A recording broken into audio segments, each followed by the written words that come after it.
My husband demanded that I give up a $2 million house when I refucd. He said, "How dare you defy orders?" The defiance of a wife. Chapter 1. The Ultimatum. Emily sat at the kitchen table, the letter trembling in her hands. Richard's harsh words were scrawled in his usual bold handwriting. "Sell the house or face the consequences. How dare you defy orders?" She couldn't believe the man she had shared her life with had reduced their relationship to orders and ultimatums. The house in question was a beautiful, sprawling estate on the outskirts of the city, a $2 million inheritance from her late Aunt Margaret. To Emily, it was more than just property. It was a sanctuary filled with memories of family gatherings, laughter, and love. Richard, however, saw it as a mere asset, a means to fuel his ambitious business ventures. Their arguments about the house had been escalating for weeks.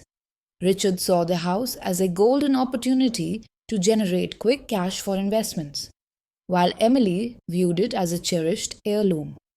The final straw had come that morning when Richard left the letter before storming out.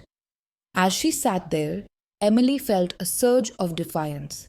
This wasn't just about the house, it was about respect, autonomy, and the right to make her own decisions. Richard's demands had pushed her to a breaking point, and she knew she had to take a stand.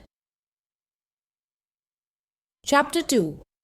The plan determined to protect her inheritance and her dignity, Emily began making phone calls. First, she contacted her lawyer to discuss her legal rights. Thankfully, the estate was solely in her name, giving her full control. Next, she called a trusted real estate agent, not to sell the house, but to explore rental options. She wanted to preserve the house's legacy while generating some income. Her last call was to Sarah, her best friend since college. Sarah had always been her rock, and Emily needed her support now more than ever. "Sarah, I need your help," Emily said, her voice steady but filled with emotion. "I'm not selling the house, but I think I need to make some changes in my life."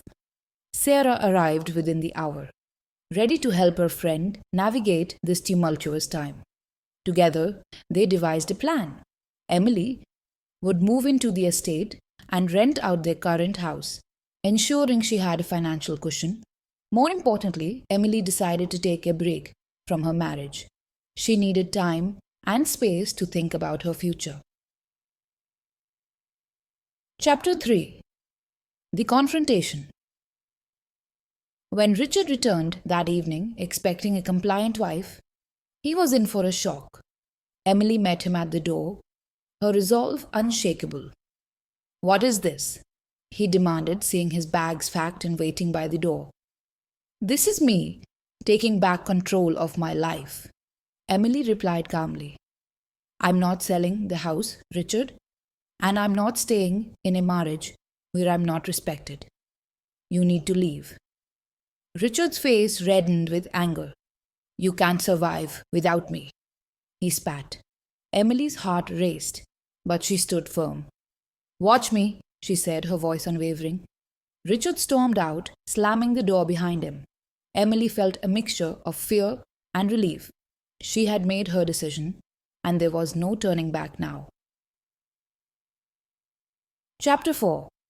New Beginnings. The next few weeks were a whirlwind of activity. Emily moved into the estate, carefully preserving its charm while making it her own.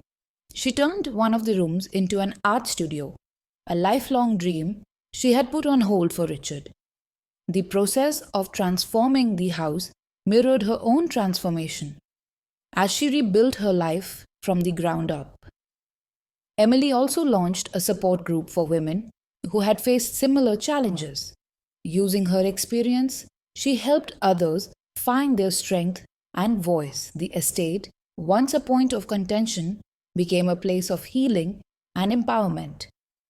Richard, meanwhile, tried to make life difficult for her. He contested the will, attempted to undermine her decisions, and spread rumors. But Emily, bolstered by her newfound confidence and the support of her friends and family, weathered each storm with grace and determination. Chapter 5. The Legal Battle. Richard's attempts to contest the will led to a protracted legal battle. He hired a team of aggressive lawyers determined to intimidate Emily into submission. But Emily's lawyer, a seasoned professional with a deep sense of justice, was equally formidable. In court, Emily presented a compelling case. She spoke eloquently about her aunt's wishes, the sentimental value of the house, and her right to honor her inheritance. Richard's arguments, focused solely on financial gain, seemed shallow in comparison. The judge, after weeks of testimony and deliberation, ruled in Emily's favor. The estate was hers to keep, and Richard was ordered to cease all harassment. Chapter 6. The Turning Point. With the legal battle behind her, Emily felt a renewed sense of purpose. She expanded her support group into a full-fledged non-profit organization, providing resources and assistance to women in need. The estate became a hub of activity, filled with workshops, counseling sessions, and community events. Richard, seeing Emily's success and strength, tried to reconcile. He showed up at the estate one evening, his demeanor humble and apologetic. "Emily, I was wrong," he admitted, tears in his eyes. "I let my ambition blind me to what truly matters. Can we start over?" Emily looked at him, feeling a mix of emotions. She had loved Richard once, but his actions had caused too much pain. She had built a new life, one where she was in control and free to be herself. "I'm glad you realize that, Richard," she said gently. "But I've moved on. I wish you the best, but I can't go back to what we had." Richard nodded, understanding the finality of her words. He left quietly, leaving Emily to her new life. Chapter 7. Embracing the future years passed, and Emily's non-profit grew, helping countless women reclaim their lives. The estate, now a symbol of resilience and empowerment, stood as a testament to Emily's journey. She had turned a place of contention into a beacon of hope. Emily herself had blossomed. She pursued her passions, made new friends, and even found love again. This time, it was with someone who respected her independence and shared her values. As she stood on the porch of the estate, watching the sunset, Emily felt a deep sense of peace. She had defied more than just orders. She had defied expectations, limitations, and her own fears. And in doing so, she had found herself.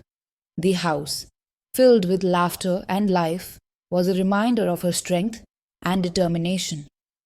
It was more than just a house. It was her home, a place where she had reclaimed her identity and built a future on her own terms. And as the sun dipped below the horizon, Emily knew that she was exactly where she was meant to be.